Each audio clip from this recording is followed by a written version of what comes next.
goed. Dit is die eerste dag van kwarantyne en dinge gaan heelwat oukei. Dit is eintlik nogals lekker hierdie rustigheid en stilte. Het julle geweet dat dit 21 dae vat om 'n gewoonte aan te leer? Ek het 'n challenge vir julle. Kom ons leer Jesus se hart beter ken in stilte tyd hierdie 21 dae wat voorlê. Ek dink dat ons regtig hierdie 21 dae kan vat om 'n fondasie vas te lê om meer van God te leer en ook regtig daai rotine in te stel en vas te stel dat ons by Christus en naby hom beleef. Ek het graag 'n vers wat ek met julle wil deel. Dit staan in Psalm 46 vers 10. Be still and know that I am God. I will be exalted among the heaven and the earth.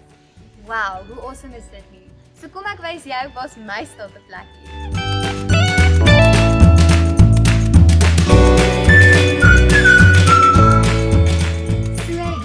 My stilte plekkie, dis waar ek daagliks by die Here se voete gaan neerkniel en regtig net engage in sy woord.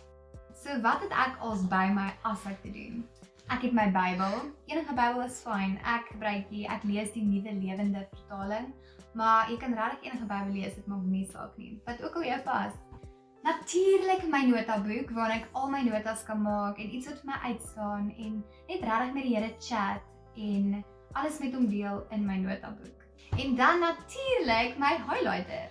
Moenie bang wees om te highlight in jou boek nie. Highlight wat vir jou uitstaan, highlight wat vir jou regtig cool was en net regtig dit wat die Here vir jou sê en waar jy in jou lewe is anders waar ek in my lewe is. So highlight dit en as jy dalk oor 'n jaar teruggaan, gaan jy sien hoe anders jy dink en voel. So ja, dis my stiltoetjie en daar is 21 dae om hierdie rutine vas te